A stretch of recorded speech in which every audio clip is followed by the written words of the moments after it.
তো hello guys, welcome to my new blog. তো guys, আমি যখন ছাদে আসি তখন দেখি আমাদের আগেকার কবুতরটা ফিরে এসেছে।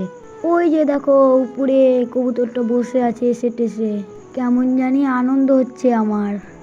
তো আমি সর্বপ্রথম যে আমাদের ঘরের তালাটা আছে না, ওই তালাটা খুলে নেব। খুলে নেওয়ার পরে আস্তে আস্তে কবুতরগুলো বের করে টেরে আস্তে আস্তে ছাড়বো, কারণ কবুতর দেখলে ওই আসবে, মানে নিচে নামবে। তারপর আমি যখন কবুতরটাকে ছাড়ি তখন হঠাৎ কবুতরটা উড়ে যায়।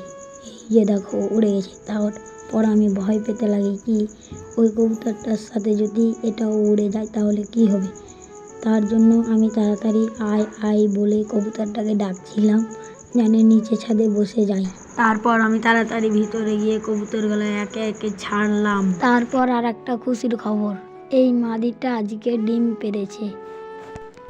আমি ভিতরে গিয়ে এই বাচ্চাটাকে আনলাম, আর এই বাচ্চাটাকে আমি আস্তে করে ছাড়লাম এর ডানায় লাগা আছে বলে।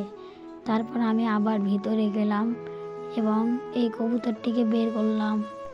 এই বাচ্চাটা অনেক ভালো, একটা ম্যাড্রাসের বাচ্চা। দেখো চেহারা কান খুব সুন্দর, একেও ছেড়ে দিলাম। আর এই পায়রাটাকে তো তোমরা সবাই জানো, এটা আমার বাড়ির একটা সব করতে সুন্দর পায়রা। সব পায়রাটিকে ছাড়ার পর ওই পায়রাটা নিচে নেমে গেল। নিচে নেমে যাওয়ার পরে সব কবুতরের সাথে মিশে কেমন জানি আনন্দ করছে। সব কবুতরগুলোকে আমি দানা পানি দিলাম। দানা পানি দেওয়ার পরে কবুতরগুলো সব দানা খাচ্ছে। দানা খাওয়ার পর দেখো, এই যে এইটা দেখতে পাচ্ছ না, এই যে এইটাই আমার বাড়ির কবুতর, এটাই পালিয়ে গেছিলো।